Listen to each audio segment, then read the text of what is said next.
Hey guys, what's going on? This is Sergeant Merrill, and today we'll be taking a look at the helicopters in Arma 3 and finding some key bindings to make it seem a little bit more familiar.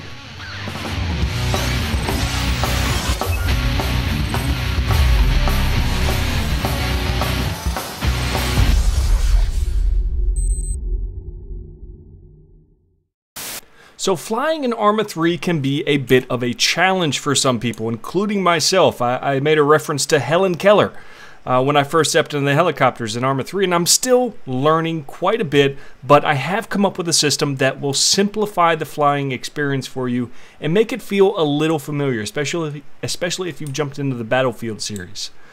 So what I'm going to do here is show you guys the key bindings that I have, and this is going to help tremendously.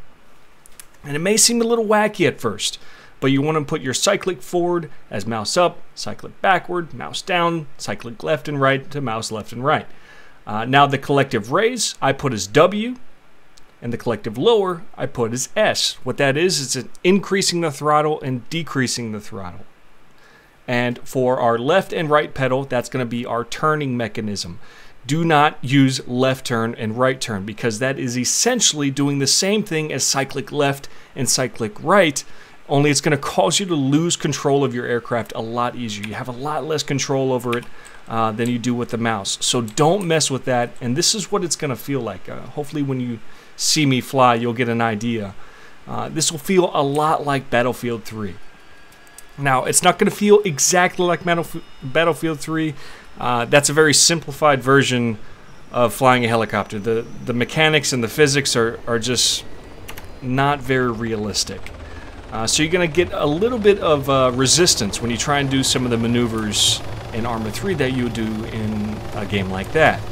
But as far as how the helicopter is going to feel, and essentially, especially at lower speeds, how it flies, you're going to be really pleased. So I'm just going to go ahead and show off. This is me just turning left, holding down A, turning right, holding down D, throttle up, just like in Battlefield 3, throttle down, holding S.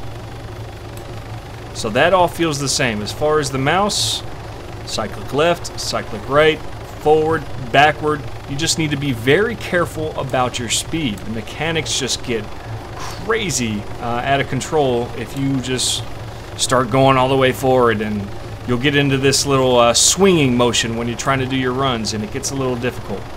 Now the thing that you're going to fight with most is you're not going to be able to turn the way you want to at higher speeds. You're going to need to slow it down, and then it'll turn the way you want it. Let's go ahead and do some runs on some of these vehicles out here. I'm using Jester's scenario. I'll have a link for it in the description. And guys, I mean, just discovering this setup, just messing with the different key bindings, this is the one that I felt the most familiar. I don't think it's going to be the one that's going to give you the best capability out of a helicopter. If you want to do that, I think joystick is just the way to go. But as far as making it familiar, so where if I'm flying around in Battlefield and I jump in Arma 3, it's not a completely new experience. Now a game that I play that I can't do it anymore. It's PlanetSide. It's made me an awful pilot at pretty much any game that uses realistic physics. But using this setup I think is really helpful, and I hope it helps you guys out too. I'm just going to do a quick run on this little town right here.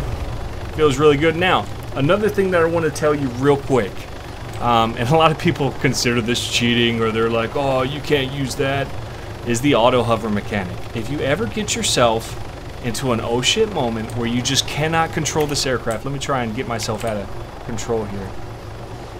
Let's say we're going up really high and we're just getting into these swinging motions on our strafing runs on the town. You know, we just can't get the speed under control. All you need to do is double tap shift, and my hands are completely off the mouse and the keyboard right now. It is going to put yourself into an auto hover mode. Whatever speed you're going at, it's going to try and do whatever type of countermeasure it needs to do to get yourself hovering again. And it's great for, you know, if you're looking at your map, trying to get a lay of the battlefield, put yourself in auto hover. Now when you're in auto hover, you're going to be pretty vulnerable. but at least you know it's a great way. If I'm like, oh man, I'm just going way out of control here, hit double shifts, it's gonna swing you back up, countermeasure, put you into an auto hover. It's great, and that's just double shift for that. Now that's also a key binding. You can set that to whatever you feel most comfortable with, but I don't think it's cheating. You know, auto hovers are something that are on today's helicopters, so if it's on there, use that shit. Hope this helps you guys out and makes flying in Arma 3 just a little bit less of a challenge, because man, it can be frustrating. But that's all I have for this video. This is Sergeant Merrill, out here.